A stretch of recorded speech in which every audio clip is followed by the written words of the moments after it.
Alright everybody, it's miserable out there. Yeah, absolutely flaming, isn't it, down? Whether it's going to affect the Euros final, I don't know. Wembley's got a roof, I think, anyway, so hopefully it shouldn't do. So I can imagine everybody sat at home or down the pub with the friends and family. Barbies going in this wet weather, or plans for a barbie, but maybe not going to happen, being cooked under the grill in the kitchen instead. Yeah, I think the whole nation is up for it, behind the boys. So, you know, fingers crossed everything goes all right. But anyway, yeah, for ponding stuff, for koi stuff. So I left you last week, and I was sort of saying that me had a little bit of chlorine coming through my filters, so I popped into Quenny when I was out and about on my travels this week, and luckily I was flying past.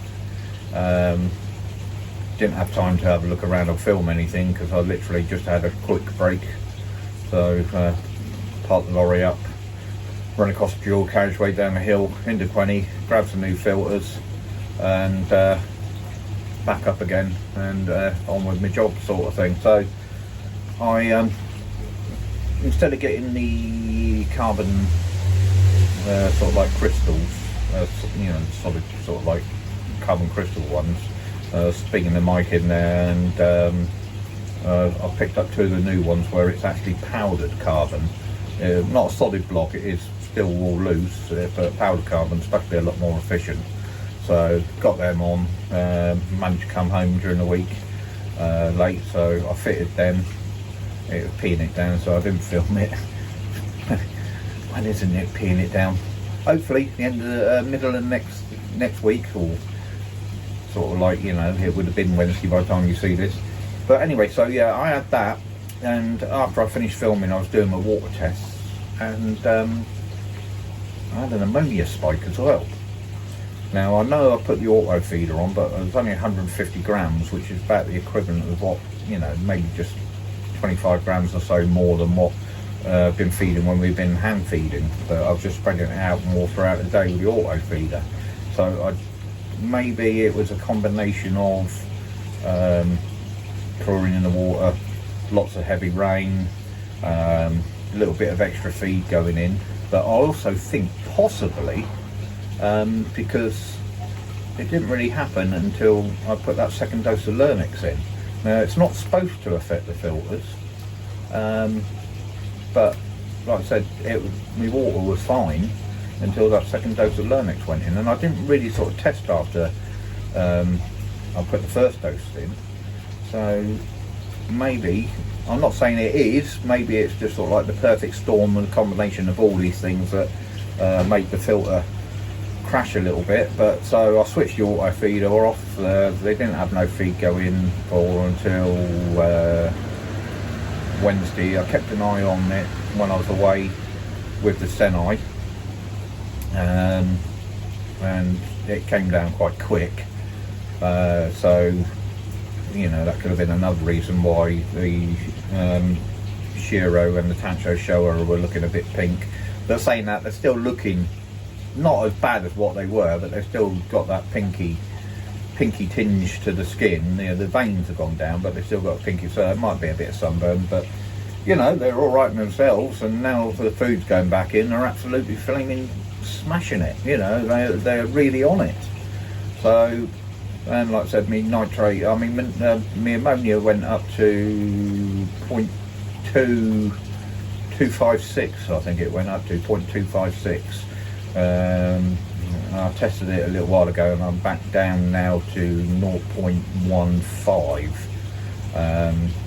So yeah, well within acceptable limits. And with the digital meters, as I've said before, you will never get an absolute zero reading, or if you do get an absolute zero reading, it's not that good, because you need a little bit of ammonia to keep your, you know, bacteria alive for them starting to munch on in your filters. So yeah, so I'm happy that's back down. My nitrate went up obviously, as me ammonia started coming down, my nitrite went up, but then that's now back down. My nitrate actually stayed stable. It's quite high because obviously I've got high nitrate in the tap water, and I've got now the trickles back in, going in, back in. But anyway, we'll have a little look at the fish in a minute. But talking about the Hanometers, I did say that I was going to give them another one away sort of like end of June, towards the end of June. The guy that I was speaking to, he went away on holiday.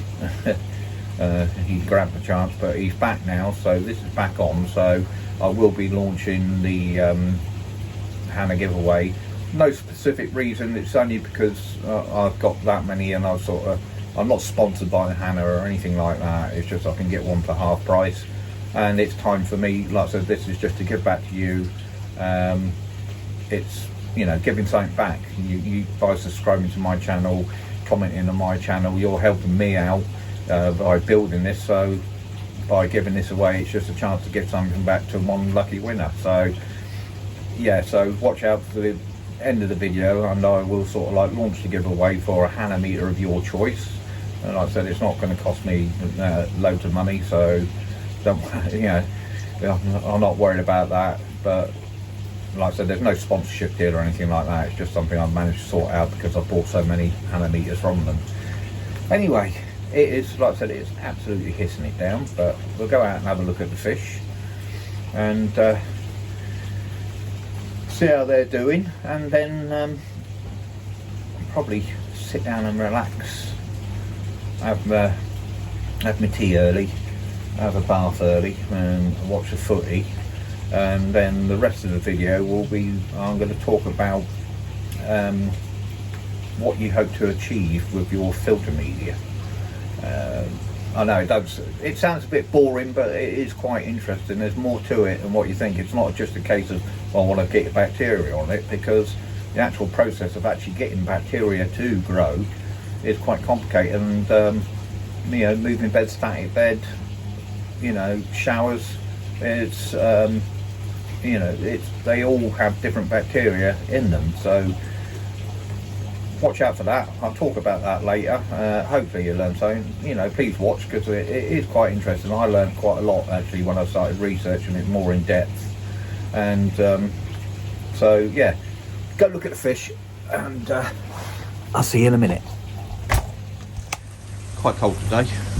Air source heat pump's been on. I checked the temperatures a little while ago. It's only 14 degrees today, but I'll turn the air off in a minute so we can see the fish. But there's Hero Shiro. Where's he gone? There you go. So you can see, you know, compared to last week, it's looking a lot better. And the Tancho Sankey, they're all hanging around. Look. No, nothing coming out.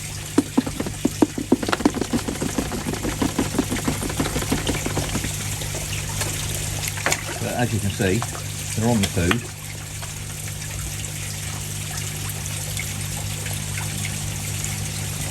I'm quite happy to smash it.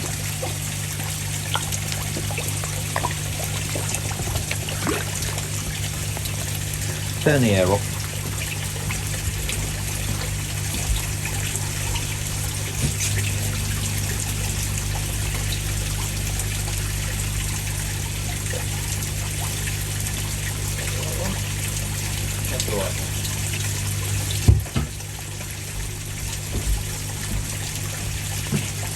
Doesn't help with the rain coming down either, but I'll chuck a bit more food in for them.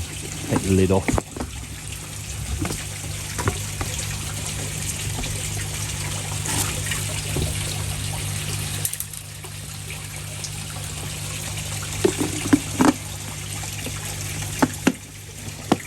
The slug deterrent seems to be working. I've not had any problems. I was out here earlier on in the rain, well, last night I should say, yesterday evening. I came out when it was raining because I'm sick and tired of all my plants and that getting eaten to death. and in the space of about 20 minutes I collected 218 slugs and snails. Well, to be fair, it was only about 20 snails and the rest were slugs. So I just went around picking them up, picking them off the leaves, put them in a jar. I could have disposed of them, but obviously I didn't. I just sort of went for a walk over to field out the back, out yonder, and dumped them out there, and hopefully the thrushes had a field day. But yeah, so that was in one 20-minute session. I may do that again later on, just before the football come out again, with my little collecting jar, see how many I'll get. But I mean, like I said, 20 minutes, over 200 slugs and snails. I mean, it's just ridiculous. And you spend all this money on your plants and put the time and effort into growing them. And the other thing is that, you know, a lot of them are coming down to the sort of like the edge of the pond here. I picked a load up from sort of like around there. And as I said to you about parasites and flukes especially, it has been proven that slugs carry fluke. So it's you've got to do your best to sort of like try and keep them away. As you can see, you know, everybody's over there problem with the flukes. You know, apart from the panther shower. In fact, he's looking not so pink now. The Cancho Sankey. Shiro the Shiro over there. You know, in fact, he's not looking too bad now. He's always got a little bit of vein just up on there, just before his dorsal. He's always a vein. He's been like that since I've got him. Just a little bit veiny there. Always. Doesn't matter what's going on. But no, the rest of him seems to have calmed down now. And like I said, you know, Kirsty the Kahaku there. You know, not pink. Patch. No pinkness, no redness on them. Dad's off doing his own thing.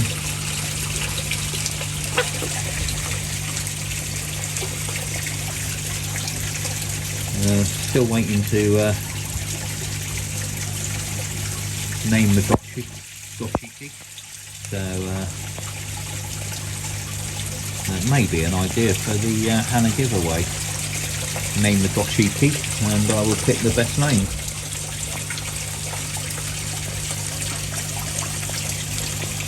Possibly. A little bit unfair that though, isn't it? I don't know. Let me know what you think.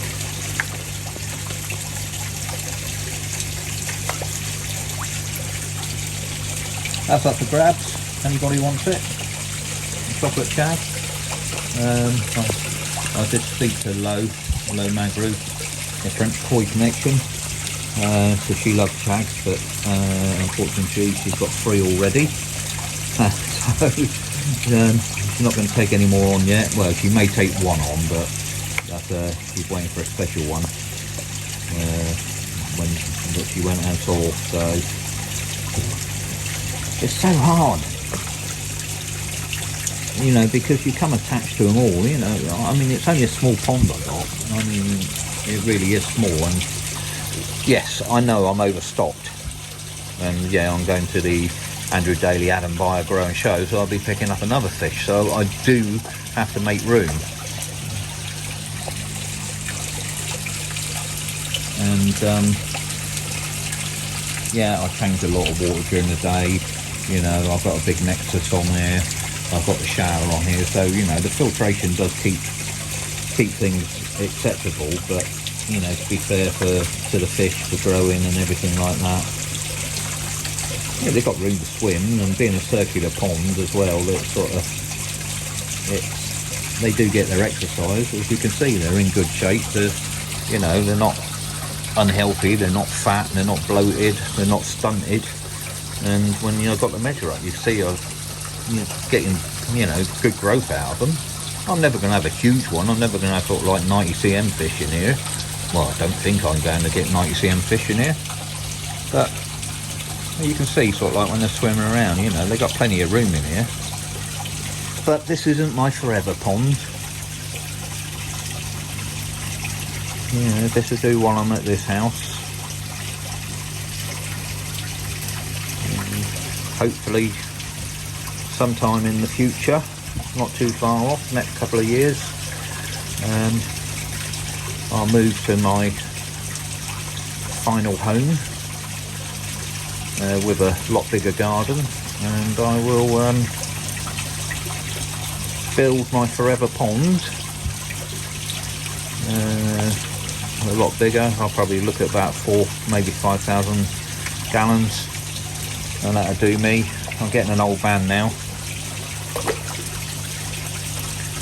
so that'll be the plan. That's the plans for the future, unless I win the lottery in the meantime, and then it'll be happening a lot sooner and possibly a lot bigger. Yeah, we can all dream, can't we?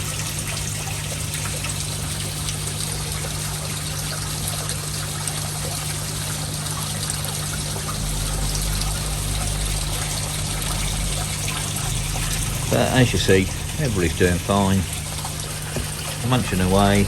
They're quite enjoying the algae growth. In fact, they virtually demolished all the sort of like the nice green algae I had growing on the sides. And quite enjoy chewing on the plant down there. Look, yeah. And things get a bit warmer, I may chuck in half a cabbage for them.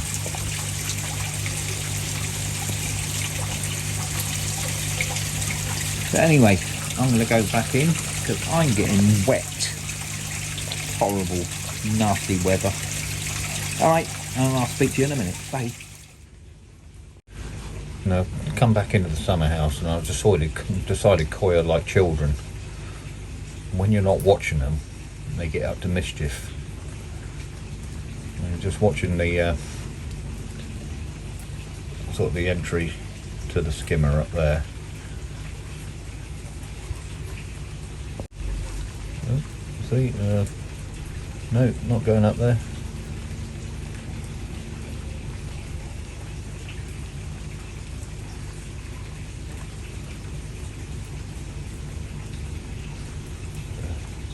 Typical, as soon as you pick up the camera to do it, watch them, follow the leader.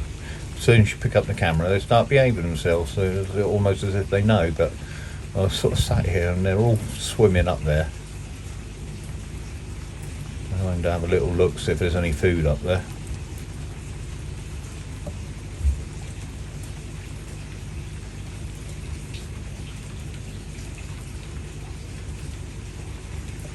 Oh, there you go.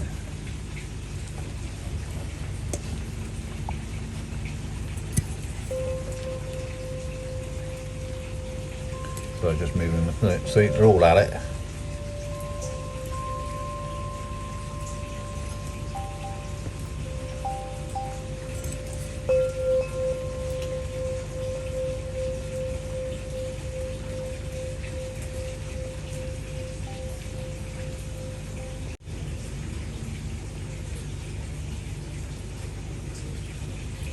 Yep, see.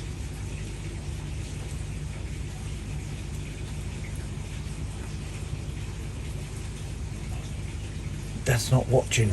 Let's misbehave.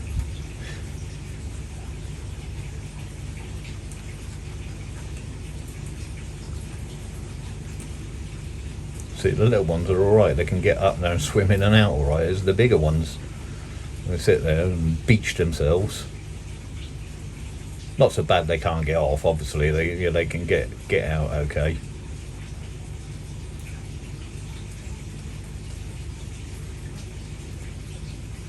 Yeah, you can't get up there. What it is because they know that sort of like any leftover food, when they knock it out the feeding ring, they it goes in there.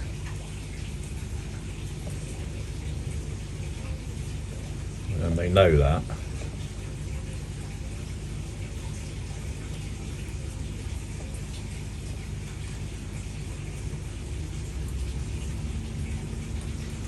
And obviously when it's heavy rain, the water level comes up a little bit because I've got an overflow in the skimmer box. but when you get a lot of heavy rain, the water level does come up a centimetre or two, and it makes it a lot easier for them to swim down there until the overflow's handled it and it's gone down a bit. Anyway, enough of the fish. Let's talk about see, look.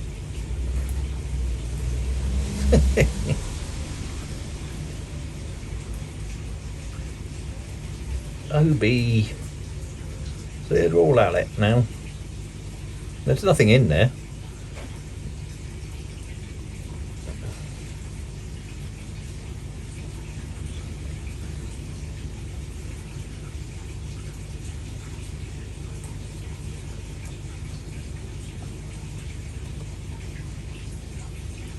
Right. Bless them. Hey. Oh, I'm not pushing me here. I'm not fat. Lost quite a bit of weight actually, but anyway. So, we all know you need a filter for your pond, and we all know that you need filter media of one sort or another, whether it be K1, K+, Helix, one of the sort of like thousands of copies that are out there, or backy showers, whether you're using whatever you're using, whether you're using pumice or whatever, you know, the expensive, I can't remember the name of them now, but CHM or whatever, CMH, or I know that's one I got anyway. But you know, we all need filter media, and what is it we're hoping to achieve with our filter media? To grow bacteria, friendly bacteria. Are we? Or is it a bit more complicated than that? Yes, we are trying to grow bacteria onto our media, but the process of getting that actually done is a lot more in depth than what people might think. And what you're trying to do, and the reason I'm saying this is because of the argument you hear quite often. Oh my, you know, so you get your white filter media saying you're using sort of like your moving beds and stuff like that. We're all using sort of like the white plastic media. Well, the majority of us are, not all of us. The white plastic media, like I said, the Helix or the K+ stuff, K1. So the argument is that, oh, it's not changed colour, it's still white. You know, why is it not brown? And some people are saying, well, you know, it doesn't need to change colour. You will get bacteria on it, or yes, it needs to change colour to grow bacteria. Long and short of it is both right, but what the coloration is, unless you know, when you see the really dark brown stuff, that is down to sort of like treatments, PP treatments and lots of other treatments, stuff like that. But what you're trying to achieve is to get a biofilm to grow on your media. Now, what is a biofilm? A biofilm is everywhere in a pond. It's as soon as you put a body of water anywhere and leave it for a few days, you will get a biofilm start to form. So if you sort of like look inside your pipework and you get the brown tinge, not the thick sludgy stuff, but you get the brown slimy stuff on the inside of your pipework or on the sort of edges of your pond before you get any algae growth on there, you notice it start to go brown first, and that's the biofilm. So what is a biofilm? Right, bit of sciencey stuff first. So this is the scientific explanation for a biofilm. So I need to put my glasses on for this bit, so excuse me while I read this sciencey stuff, and I'm not very sciencey. A biofilm comprises of any group or population of independent symbiotic microorganisms where the cells stick to each other and also often to a surface to form colonies. These sticky cells then secrete a slimy substance made of not natural polymers and are heavier than the microorganisms that produce them. These polymers in turn provide both the structural integrity of the colony and the environment in which they can live. These polymers have a scientific name, and it's called extracellular matrix, and the matrix made up of these substances is known as EPSs, or extracellular polymeric substances. Right, science a bit over. So basically that's what a biofilm is. It's the microorganism that, like I said, it excretes the polymer that covers virtually everything in the pond. Now, why is that important? Well, basically because that's what becomes the home for your bacteria. It's like the building blocks. It's like they're the builders. They come in, build the sort of like the houses and flats and the apartments and everything like that for you to move in. So it's building for the bacteria to move in. So a biofilm will start to form as soon as a bacteria microorganism attaches itself to any surface that's in contact with water, and it doesn't have to be organic. It can be man-made, plastic, hard surface, or anything like that. Hence why we use plastic filter media, because it's quite easy for a biofilm to attach itself to it. Although a biofilm might sort of like look and feel like a simple slimy coat, they are actually a living biological organism, form functional living communities. So biofilm bacteria, sorry, I keep on referring to my notes, so I'm looking down. So biofilm bacteria, microorganisms and higher life forms can share the nutrients and the waste products that are attracted to these biofilms and stick onto these biofilms, as long as they're protected from harmful factors by the environment in which they live. Hence, when you get your filter media, you know, you got your quiet zones and your busy zones, I suppose they're called, and I'll talk about that a little later on. So anyway, as I said, a biofilm will form anywhere that's in contact with water, any surface that's in contact with water. So in our koi pond, that's pretty much everywhere in your pond. So why do we bother with filters? Well, we bother with filters because we can actually concentrate this biofilm and the bacteria that we need into one manageable area where we can look after it, nurture it, you know, make sure everything's going okay, give them a place to actually move in and live. So once you've got your biofilm established, then obviously your filter begins to sort of like work, and you go through the nitrification process, obviously, you know, converting ammonia to nitrite, nitrite to nitrate, so on. So so obviously your friendly bacteria will start to move in. Now, the ones that have been bandied about, most people might know about in bacterial names, is the Nitrobacter and the Nitrosomonas.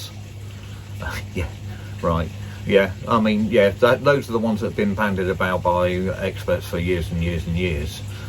But truth of the matter is, those two forms of bacteria, unless, and I say unless, you have a filter that you haven't maintained, you haven't been cleaned, and it's totally crudded up with all sorts of organic waste and mess, and just completely left alone, and you know, it's horrible. So unless your filter's like that, any self-respecting scientist would struggle with the world's most powerful microscope to find any of those two types of bacteria in a properly maintained filter system. The fact of the matter is that there's hundreds, if not thousands, of different friendly bacteria in a well-maintained system. Far too many to sort of like the name and go on sort of thing. But those two, the ones were always thought that we should be having, that's the ones we grow, and like I said, you will not find them. Not to say they're not there, it's just that the numbers will be that small that they will not be in a filter system. I've just been called, tea's ready. Pick this up after I've had my tea. See you in a minute.